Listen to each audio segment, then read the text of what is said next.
जय हरी शेतकरी मित्रांनो, अधिवेशन संपल्याच्या नंतर असं वाटलं होतं की कर्जमाफीच्या याद्या लागतील आणि लवकरात लवकर शेतकऱ्यांना आधार प्रमाणीकरण करण्याला सुरुवात होईल आणि शेतकऱ्यांच्या कर्जमाफीचे पैसे हे त्यांच्या खात्यामध्ये येतील। पण पुन्हा एकदा तारीख पे तारीख ही शेतकऱ्यांना वाट पाहावी लागणार आहे। आता यामध्ये महत्त्वाचा मुद्दा सांगतो की 30 जूनपर्यंत हे ऐकू आपले कान बहिरे व्हायची वेळ आली होती। त्यानंतर पुन्हा एकदा कृषी मंत्र्यांनी 5 जुलै तारीख सांगितली आणि आता पुन्हा एकदा पुढची तारीख सांगून वाट पाहायची वेळ आता शेतकऱ्यावर येणार आहे। मात्र यामध्ये महत्त्वाची एक गोष्ट आहे, शेतकऱ्यांनी सुद्धा या कर्जमाफीबद्दल इतकंही अतीव राहू नये, कारण कर्जमाफी कशी मिळेल काय मिळेल आता त्यावर मी लय बोलणार नाही, कारण ते लय शेतकऱ्याला पटणार नाही। कारण शेतकऱ्यांना असे येणार तसे येणार असं करावं लागणार, एवढंच ऐकायला बरं वाटतंय। आता तुम्हाला पुन्हा एकदा सांगतो, या कर्जमाफीचे 3 टप्पे असणार आहेत। आता ते कसे?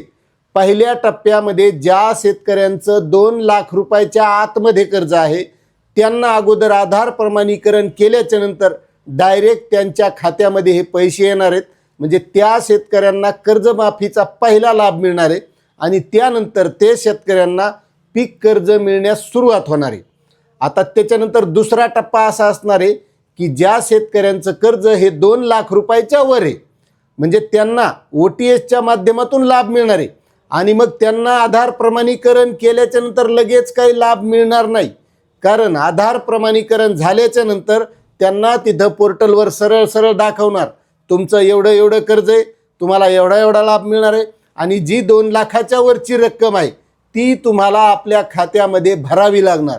म्हणजे त्यांना 2 लाखाच्या वर जी रक्कम येईल, 10,000 येऊ, 5,000 येऊ, 4 लाख येऊ, 2 लाख येऊ, जी रक्कम येईल ती रक्कम भरल्याच्या नंतर OTS मध्ये बसलेल्या शेतकऱ्यांच्या खात्यामध्ये 2 लाख रुपये येणार आहेत आणि त्यानंतर राहिले नियमित कर्जदार ज्यांना वाटतंय की आपण काही पाप केलंय का, आपल्याला फक्त 50,000 रुपये मिळणार आहेत। मग त्यामध्ये त्या 3 वर्षापैकी ज्या शेतकऱ्यांनी 2 वर्ष रेग्युलर पैसे भरलेले आहेत त्यांचं आधार प्रमाणीकरण झाल्याच्या नंतर त्या शेतकऱ्याच्या खात्यामध्ये 50,000 रुपये येणार आहेत।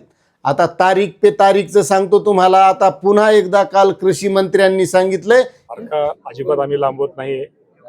तारखा का लांबतायत ते शेतकऱ्याला माझ्या बांधवांना समजतंय, नाही समजत आहे म्हणून तर विचारतोय तुम्हाला ऐका ना, एक 4-2 दिवसांमध्ये आम्हाला ती संपूर्ण जे IT भरणारे शेतकरी आहेत, इन्कम टॅक्स भरणारे शेतकरी त्यांची यादी आम्हाला मिळेल आणि राज्यपाल महोदयांची शेतकरी सही पण आता होईल।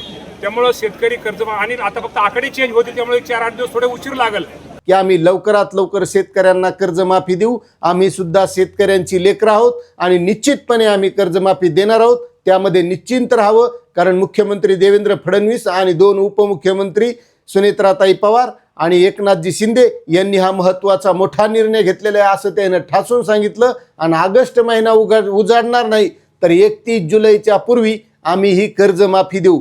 मात्र यावर मला एक म्हणायचं आहे, शेतकरी मित्रांनो, एक लक्षात घ्या की ही कर्जमाफी 31 जुलैच्याच पूर्वी नाही तर त्यानंतर किती लांब जाऊ शकते हे सांगता येत नाही। यावर बोलण्यासारखं भरपूर आहे। आता यावर तुमचं काय मत आहे नक्कीच कमेंट करा। चॅनलवर नवीन असाल तर सबस्क्राईब करा। धन्यवाद।